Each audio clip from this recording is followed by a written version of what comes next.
Hello, everyone, and welcome to the HPL Gallery's Artist Talk series. I'm Jennifer, and today I am so thrilled to introduce to you artist and educator Rubens Ghenov.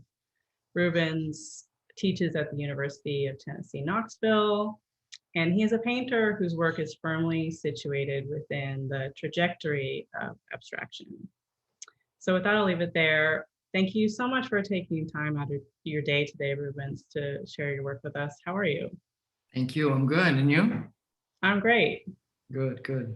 Yeah. So for our viewers, just a little background information. We're doing something a little different with this one. Rubens and I are going to kind of have an interview / conversation rather than it being a traditional slide lecture format. So Rubens, you just go ahead and share your screen.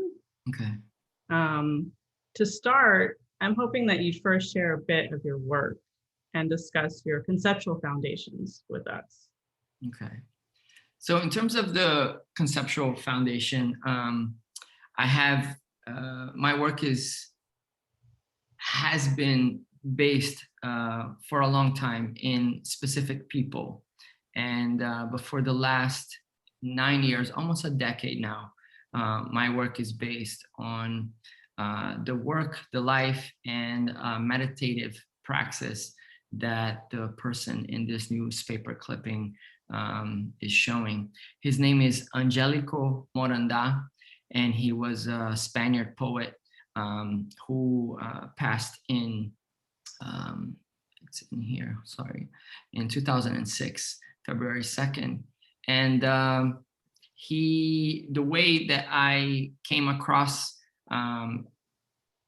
his life more so than his work, because his work is still, he's an unpublished poet, and more than likely because that which was known as to be his poetry was somewhat obscure as it relates to the amount of copious notebooks that he kept, and what was understood as poetry and what was understood as geographic detailings of maps or cartography, ideas about literature, studies about African spirituality coming from West Africa, syncretic praxis of religious groups in Brazil and in other parts of the world that syncretized African spirituality, again, from West Africa, Yoruban praxis with Catholicism. But the thing that there's a plethora of ways that I began to enter into getting acquainted with his work, and one of these things is this the shape of this right triangle that was rife in his writings and some of his drawings, which he devised and calculated a relocation from his native town of Salamanca in Spain to a coastal town of Faro in Portugal. Faro in Portugal is that smack in the middle there in Europe. And as you can see, the very top of the map shows another town in Sweden, also named Faro, with the umlaut over the O, slightly different spelling. And then there's another Faro in the north, in the state of Pará, in the north of Brazil. All of these towns have the same name, and they create this perfect diagonal, straight diagonal line from the top of Sweden through Portugal and then to the north of Brazil. There's a lot of writing also about Egypt and the Congo. What was known in terms of the Congo a long time ago could probably, I think, amalgamate a lot of the nearby states and not just the Democratic Republic of Congo. This equator line that kind of bottoms out at the northwest part of Congo and also the north of Brazil was written quite a lot in his notebooks.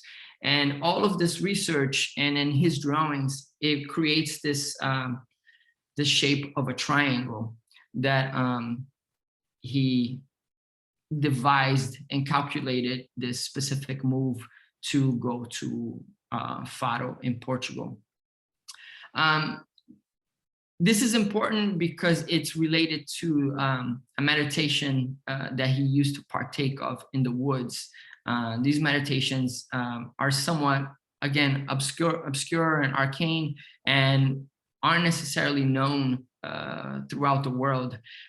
This, however, is a photograph of a man. I'm not sure if you can see, there's a tiny person in between these two large trees, who looks really small, but in actuality, they are kneeling down between these trees. And apparently, this person was also practicing a similar meditation to that of Morandá. In these meditations, the person would kneel upright between these two trees. But in the case of Morandá, he would bring specific accoutrements or items with him. And some of these items are found in a short story by Jorge Luis Borges titled The Sect of the Phoenix. And these items are cork, wax, or gum arabic. And sometimes in the liturgy, mud is mentioned. In lieu of mud, Morandá would bring shards of a specific clay vessel that he would carry to the woods for these meditations. This is a photograph from, this is a negative of a photograph that was written in a Portuguese magazine when writing about Morandá. You can see the cork, the wax, and gum arabic. This is a photograph from his apartment, a negative that was taken from his apartment posthumously. He would also bring a cassette tape player to these meditations, where he would create specific tape loops in his kitchen and would bring them to play when he would meditate in the wood. And his face during this practice, he would shroud his face with a piece of linen or a cloth, so that his vision would be covered, but the sides of the cloth would be open so that he could hear the forest and these tape loops that he would make.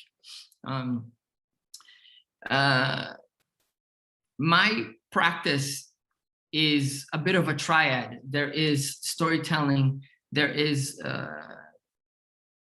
the making and the usage of sounds in the shows, and most of everything sort of revolves around painting. And so the actual physicality of that photograph of Morandá is taken from these three different sources. He's a composite of Giorgio Morandi, of Borges, and the image of Stravinsky here is solely used as a symbol of sound. And so for the last 20 years, I would say, all of these characters that the work is based on, they are all fictive. And they are an amalgam of my interests, of my relationship to, say, literature, to poetry, to these strange praxis that are that deal with meditation, but all of them have been poets. It just so happens that Morandá is the fictive character that I have been working and crafting for the longest, for now about 10 years. So what I want to do, I want to show the paintings that are in the show at Hoover, and I will have paintings in between that kind of relate to the paintings that are in the show that might not be, that are not in the show. And this will be kind of like almost a breakdown of a glossary of terms, say from the images or the symbols that come from Morandá's writings or some of his research, and where his research and my research almost create a conflation of sorts. So this is one of the paintings that's in the show. It's called Mantra, after Camus, one. And a lot of the symbolism here, or the shapes, are often the triangle that you saw earlier in his drawings in the maps that relate to this specific symbol that I'm not sure if you would say that they were sacred, like some sort of sacred geometry, but the upright triangle is something that is reoccurring in his writing, in his drawings, and in his poetry. So they also appear quite a lot and often in my paintings. And the circles come from a plethora of other of different writings that he made, and specific research that dealt with old and contemporary religious ideals that deal with the shape of the circle. And these go from the Congo in, let's say, believing that the shape of the soul is a circle because the universal is a circle, to ideas from 5% Nation of Islam that talks about the cipher also as a circle, the idea of the 360, and a plethora of other things. But all to say that when the circle and the triangle are in process of becoming an amalgam or having become one, they create this teardrop shape that I call an earring. And the earring for me is the idea of these two symbols coming together as if they were the construction of a mantra per se. Octavio Paz, the Mexican poet, used to talk about, there's a book called Conjunctions and Disjunctions that he speaks about the mantra as being these syllables that are formed personally for a person, so that they are used for the sake of thinking, which is a specific way that I think about what paintings actually are. This is a much larger painting. This is 60 inches by 48 inches. You can see the triangle there as an amalgam, whereas in the previous one, you can see the circles sort of separating or beginning to coagulate with these triangular structures, even though there's kind of like a teardrop shape in the middle circle there. Some of these paintings have text, which I'll go into later, and some of these will have more of a gaseous or amorphous, sort of more fluid forms going outside of these straight edge shapes,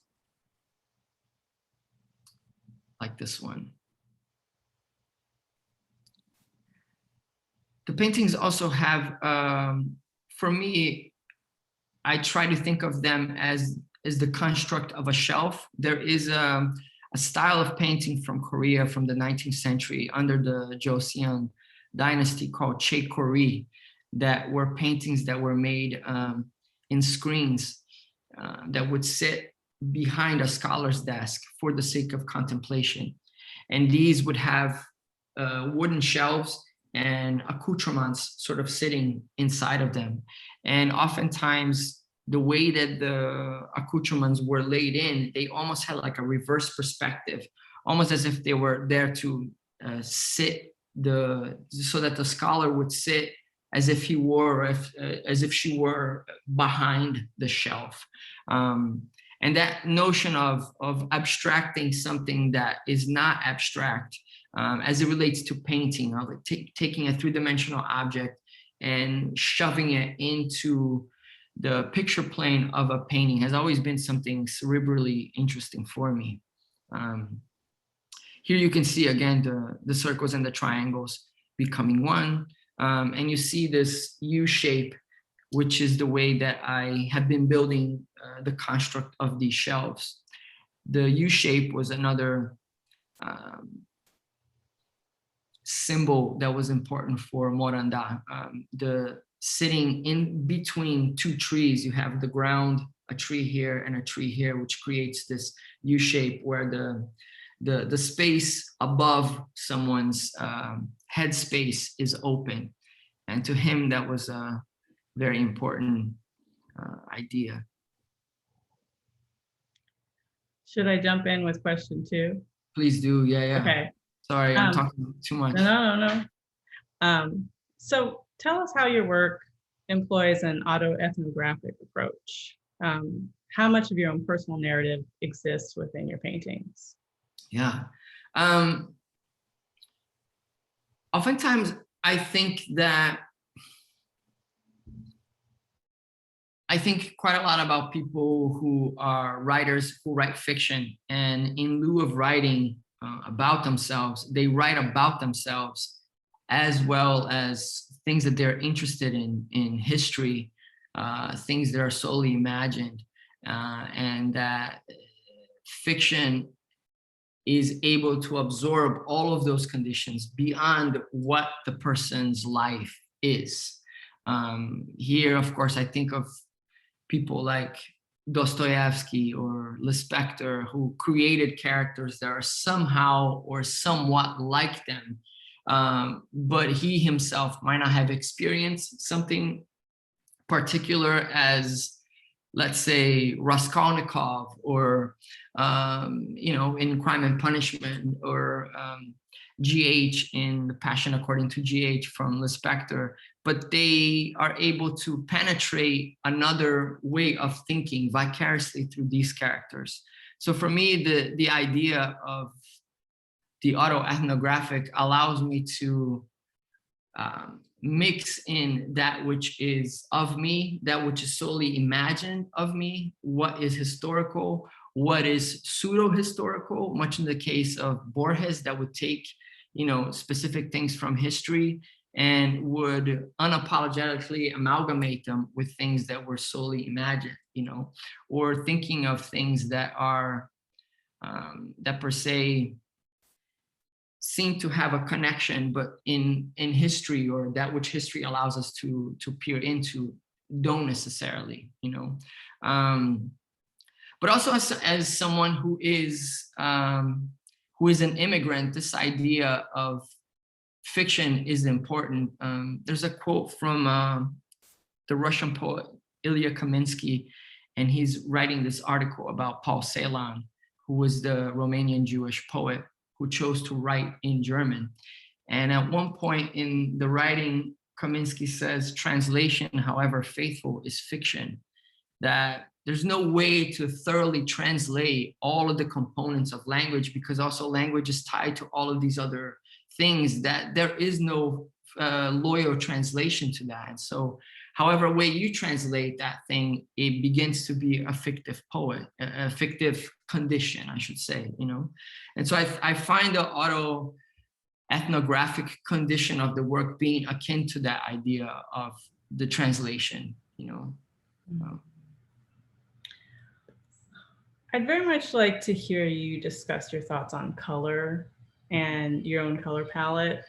And how is your palette shifting as your focus remains tightly situated within this sustained gestural expression?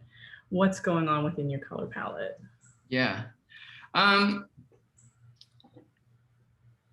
So I don't know if in this chronology there is a lot of this, but there is quite a lot of paintings that have this pink or pinkish or magenta moves with green or teal.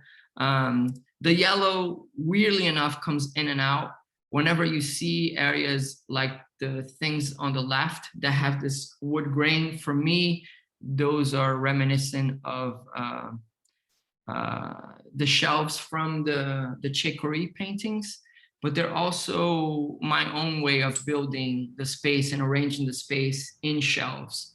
I grew up in a household of educators, and so there was always like these beautiful wooden shelves around the house that held the books, But, Brazil's name comes from the Portuguese exploitation of the natural resources that Brazil had, and the wood that they were coming in to exploit was this wood named pau-brasil, which I believe that the word Brésil, it comes from the French I think it's the amber color.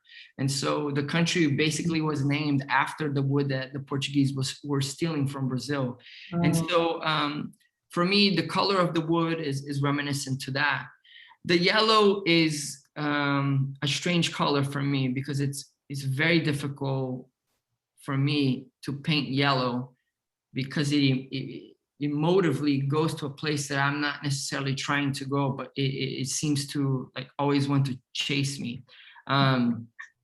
Sometimes the color has a lot of call and response to there, but there is a specific palette that I've been working on for a long time. The green and pink come from a school of samba in Brazil called mangueira, which is the literal translation for that is like a hose, a water hose.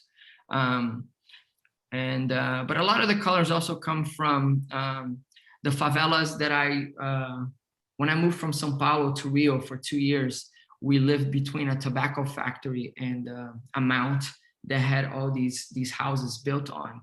The favelas were in there. And oftentimes the coloration of the houses were either coded for drug traffic or gang relations, or they were just cheap colors that you would buy to paint your house. Mm-hmm. And those colors were ever sort of tattooed in my mind, you know. But one of the colors that has been coming up quite a lot is this cobalt blue that you see in parts of this painting. This also is a much larger painting. But the cobalt blue is coming from the color of dusk, which is one of the times of the day that I enjoy the most. I connect dusk to the descent of Sisyphus. I start thinking about proletariat contemplation after leaving work, as Sisyphus is going back down to grab the rock.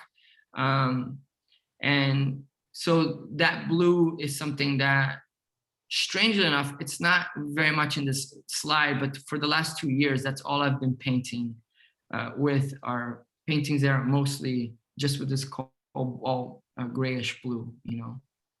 Some of these paintings are quite old. I was showing these paintings to kind of talk about these more amorphous forms by doing a lot of pores next to or inside of these shelves constructs.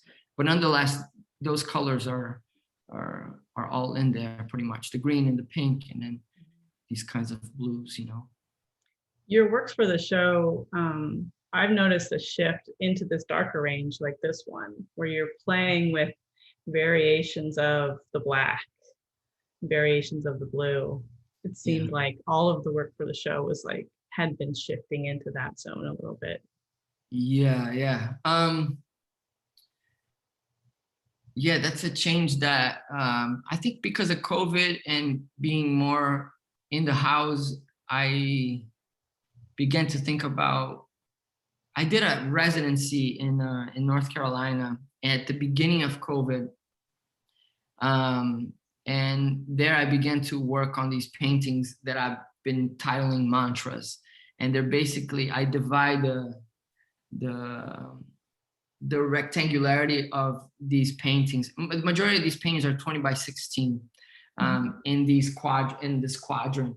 And so it was basically the idea of an aerial view of watching the mantra of the consonants of the circles or the vowels of the circles conflating with the vowels or the consonants of the triangles slowly. And all of those paintings started with this dusk blue and how that dusk blue would sort of change. Would get brighter as if you're going backwards in the day, or getting darker as if you're going towards the night, you know. I've always loved that moment of dusk coming back, you know. It was such a poetic moment for so many of us, you know, leaving work and this entrance into the home, which is another kind of work oftentimes. When I lived in Philly, I used to stop at this tea room to drink tea before I would go home, because I think I would be a mess if I didn't stop to have this kind of a break, you know. And it was usually around this time as well, you know, this dusk moment. This is another painting that's in the show. This painting is loosely of the vases that I think Moranda was bringing the shards in. Many times in the paintings, I do this sort of Xerox transfer, and I draw on top of the Xerox transfer of the vases. I got really interested in these images of the vases themselves, and so I began to do drawings and collages with the actual Xeroxes, and then began to want to paint them, but not paint them sort of trompe-l'oeil. I wanted the paint to this idea of pouring both water and pigment. For me, was almost an act of divination, because I don't know what the water is going to do, and secondly, I don't know what the pigment is going to do in the water, you know, which is basically a complete different chess move than the actual straight lines of the shelves or the U shapes that are, you know, pretty certain. You put the tape in, you paint, you know what I mean? The pours are, for me, are divinatory. But you can see the vases sometimes, like this is basically the printed vase, and then draw on top of it with an image of a poet upside down. Sometimes they're happening like this, where two vases are coming in together as well. But I then began to deal with the vases. I love the photographs that the vases were in. I understood that I was also attracted to this idea of framing in the photographs, that this specific vase collection is. And so I had an affiliated fellowship from the university I teach at to go to Rome to the American Academy to spend 6 weeks there. And I basically, scanned all of these drawings, and I blew them up to 40 by 30 and started to make paintings on them when I went abroad. This is a shot of the studio. Give a kind of an example as to what I was doing there with these. Well, that's leading really well into one of my questions, if you want me to jump in. Yeah. One element that I gravitate towards was your organic gaseous form. In some ways acts as a secondary subject in the painting. If one is to consider your geometric forms as the primary subject, this fluid and textural gesture reminds us of the physicality of the paint and the mixing of paint and water. And I felt it existing in the frame of the canvas, much like the vase does. Would you, is there a connective tissue between the vase and these textural expressions? If not, would you flesh out the meaning behind this element? Yeah. In this painting in particular, and there's a painting back here, in this painting, I've always been really interested in those Chinese paintings of big mountains and rocks that are basically done with, you know, with a brush, but a very wet brush with ink and water, you know. But I've always been interested in the idea of all my paintings are done flat. I don't paint on a wall like this. So there's never any drips, you know. And not that I'm against drips, but it just so happens that I work, and majority of the time I work very small. But again, to go back to the idea of the pour to me is the utter opposite of the shelves, and they're more almost as if they were non-cognitive thoughts that seem to resonate at times or be apprehended by cognition, for us to sort of get a glimpse of a certain understanding. Oftentimes these divinatory expressions is almost like contemplating and watching something do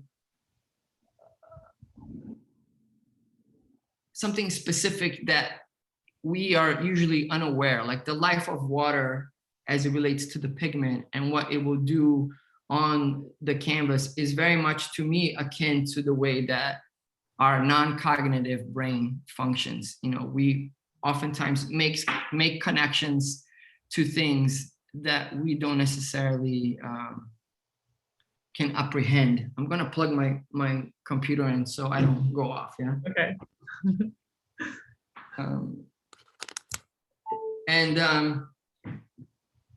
But sometimes, for instance, like this, these little L brackets or sideways U shapes are almost something for me to hold on to, that divinatory, that contemplation of the unknown, of the thing that is not yet experienced by cognition. For me, they're also secretions of, let's say, what the symbol of the circle is, what the symbol of the triangle is. It's almost as if these things are osmosing very slightly, very slowly into each other. I am interested in this idea of looking at the things that happen in between. Liz Spector talks about this idea of that in between two facts, there's another fact. And oftentimes it's something that goes completely unseen, you know, that in between two notes, there's another note, there's another sound in those things. And so for me, this gaseous, as you said, or these amorphous pores, for me, feel like that, both experientially in the painting, but also symbolically for me, you know.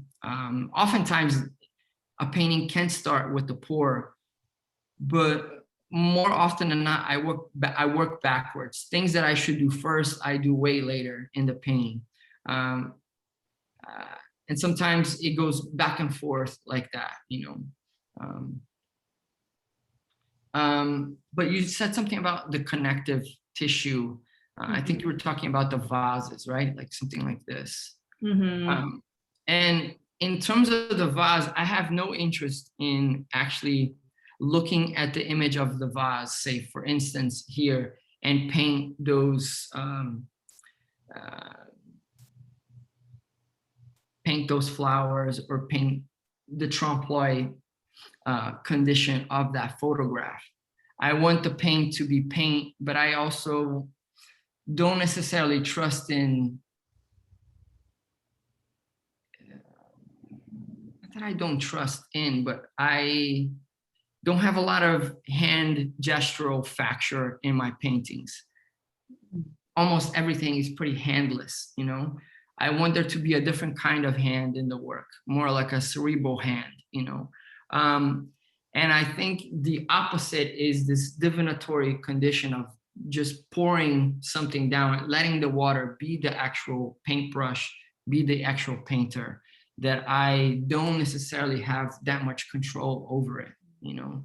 I think oftentimes people see these straight edge things in the work, these like sharply cut circles, and they think that the paintings are highly premeditated, and there's no premeditation in the paintings. There are ideas, there are symbols, there are objects. I still to this day think of myself as a still life painter, you know, but I'm often conjoined to the side of abstraction because they ultimately then come out as being abstract, you know. But in the terms of the vase, I'm thinking about this, the vase, the mantras, circle and triangles, thoughts going from one space into the other, beginning to osmose together, and I'm catching them sometimes post-osmosis, mid-osmosis, or pre-osmosis, you know. Hopefully that's not too abstract.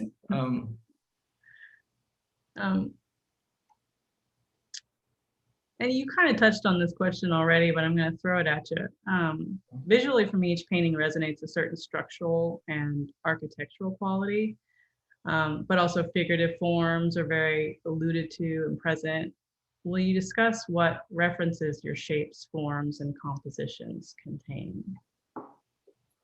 Yeah, so again, a lot of the shapes, so for instance, this painting has 2 circles. One circle is almost shelved. It's, in my mind, shelved next to a book that is also in state of osmosis there. It's 2 titles kind of coming in together. And then the circle that's also onto the vase, that could be a hole in the vase, or almost as if we're looking at the vase and the circle osmosing, but frontally. And then also there's the triangle shape to the left over there that is made by it not being painted, but the outside negative form being painted in there. And then there's the U shape in there again that is also being deconstructed or beginning to be constructed, you know. So then again, those symbols repeat and reform every time. For instance, I don't often will paint something that, like, this is the part on the left here is the edge of my glasses, right? Like that. I started thinking about the poet's view as they paid attention to these vases that were in his house, that he would also take shards to his celebrations in the woods. But a lot of the lucid representational items are coming from his and my research, right? So oftentimes there is an image of a mask from Congo, or there are these vases that are coming from this specific collection that I attach to Moranda's interest in ceramics, especially ceramics from China, from Japan, and from Korea. Sometimes, let's say, a vase will begin to morph its shape in trying to become a circle or a triangle, like in this painting. Or this one has the vase on top that is also osmosing outside of being a vase, sitting on top of 2 books.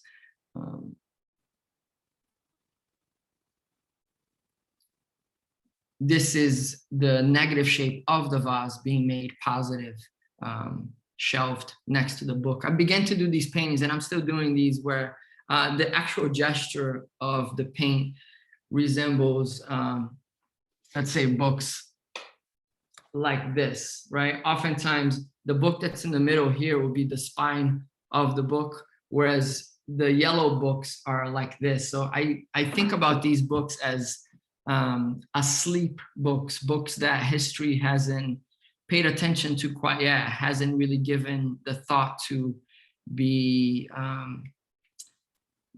talked about, or books that have been burned and have been excised from history because of their destruction, you know, or things from Moranda himself that, again, are unpublished, you know. So all the texts that are present in the paintings are coming from titles of poems, or a lot of these are made up words. Some of these words I have already forgotten what I've wrote, what they were created. I'm not sure if they are titles of his books that, if they were to be published, they would have been called out, or if they're just simply the names of the poems, you know. This is a few points in there with books.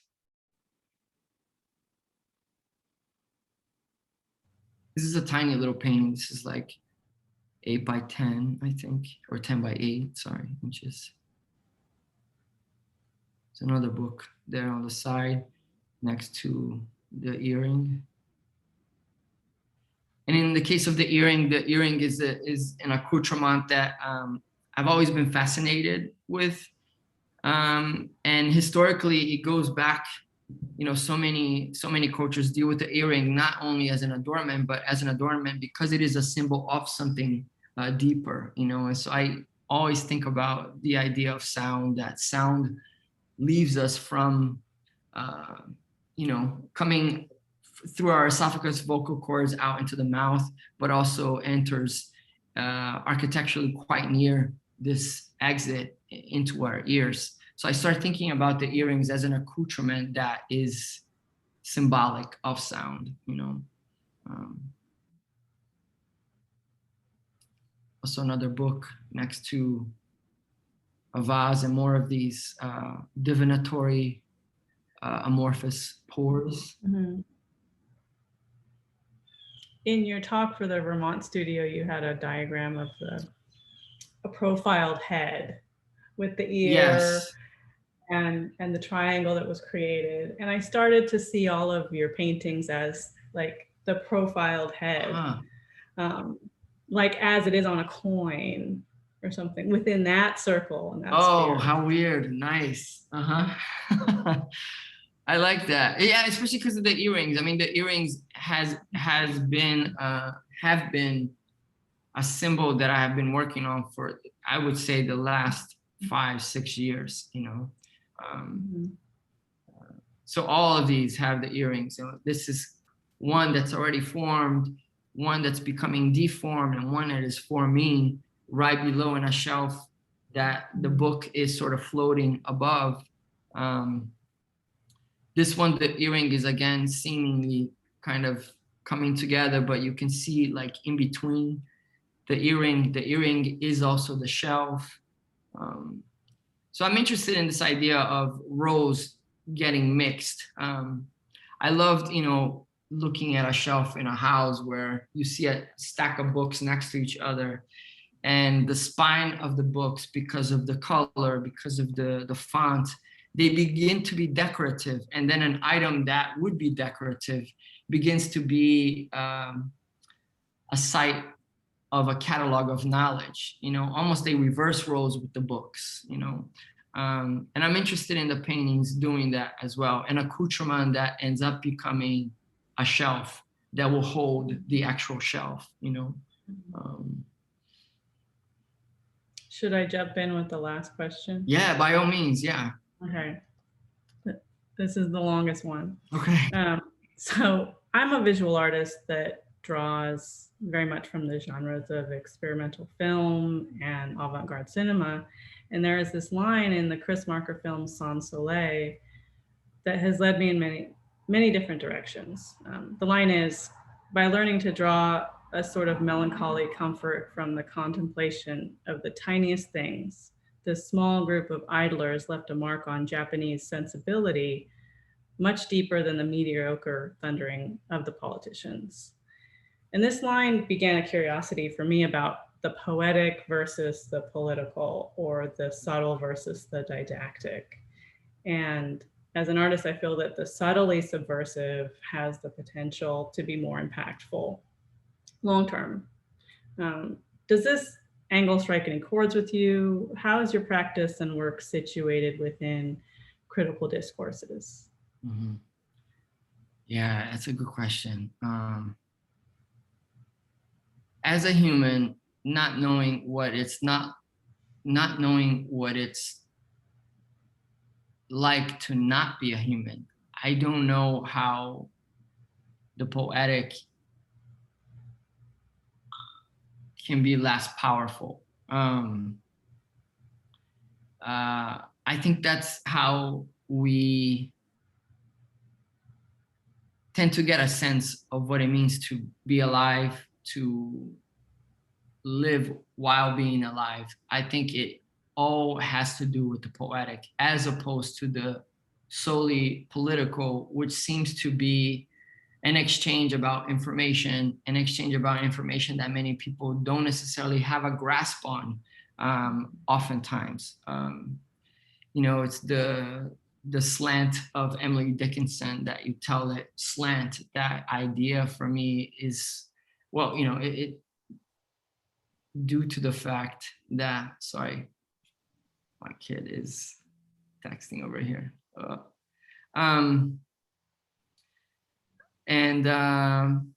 me see if I can get back. And so that gradual way of learning the poetic has, it's only poetic because it's human, I think. And because it's human, it goes through the metabolism of what it means to be human, which is gradual, which is not like putting a USB in a computer and immediately opens and the computer is able to do all of these things systematically, in strata. The human isn't like that. It takes us osmotic time, I think, slow time to connect things, and for me, that's always tied to the poetics. In a painting like this, for instance, this shape in here is the negative shape between two statues, that I think about the space between those things and making the negative space become the positive space, because there is something about space that we oftentimes don't pay attention to. For me, that's where poetry and that subtlety you speak of are always in the in-between, Teaching students, oftentimes it's interesting because the proximity that they have in a classroom to a painting informs the way that that painting is being looked at. If students aren't going up to a painting, they're not really paying attention to that painting. You can talk and look at a painting from far away, but to come close to that painting, it's an invitational, intimate matter. Yeah, and I think that has to do with the subtlety of an object, the subtlety of poetry. I often think that what we as human beings end up wanting to do in life has to do with what tied us to a poetic terminology when we are sort of coming up as humans, and so for me, that's way more powerful than that which is, quote unquote, titled as political. For me, the poetics is where the political is really at. I hope that answers the question. It does. Yeah. Okay. All right. Sorry, I didn't get to go through these right here, but these show a bit more of these guardians. Lately, these shelves are having these guardians where the asleep books are also being guarded by these negative shapes being made positive, or the half of a specific statue, or a statue that hasn't come to full cognition yet, full presence into the paintings. These guardians for me are these little wooden structures in here. Again, they are pieced together, made out of wood or made out of the negative shapes, in front of the books being shelves for them as well, the books being shelved.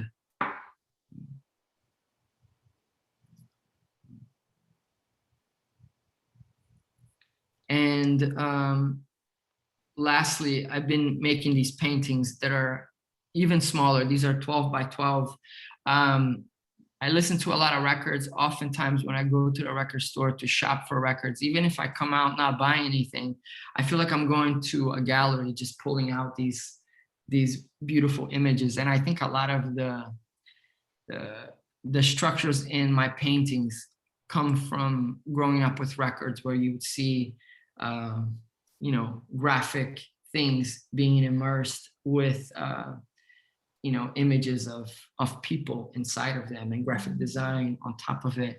But I've been making these paintings without, most of the paintings are panel with linen stretched over them, and they are prepped with clear gesso, so you can still see the linen. But these little ones, I'm basically staining the wood panel with acrylic and then pouring to, again, through this divinatory act of painting, finding the heads of my ancestors. And so I've been making these paintings and also shelving them. So that's what these little ones, I sent this image to you, but these are some of these other ones that I have been making. And again, these are 12 by 12.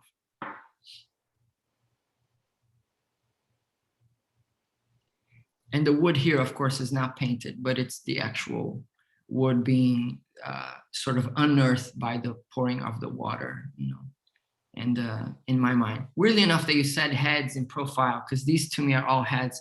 I think a lot about those rock heads that David Hammonds made and would glue the hair that he would source from Harlem barbershops. You know, it's one of my favorite pieces ever. But yeah, that's my last slide, though. Yeah. I'm so grateful for you sharing your work with us. Like all of the work that you did in the exhibition for the virtual exhibition is all like 2019 to 2021. It's all new and fresh. I feel so lucky to be able to like share that with the arts community. It's just like such a gift. Oh, cool. Mm-hmm.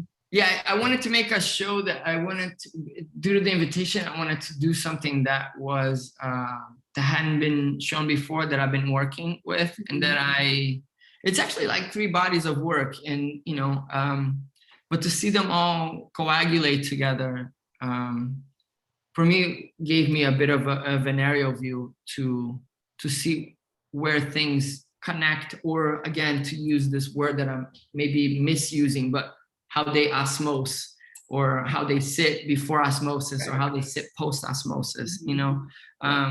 Yeah. So a lot of that's the first group of paintings, those mantra after Camus, are very new. I finished them not too long ago, you know. Yeah. But thank you. I'm super excited to be in the mix and part of it. Yeah. Well, we should wrap. We're going pretty long, but yeah. Thank you again, and thank you everybody for watching. It's been such a pleasure to hear you speak about your work. Thank you so much. Thank you for all your questions as well. I really appreciate it. You're welcome. Okay. Farewell, everyone.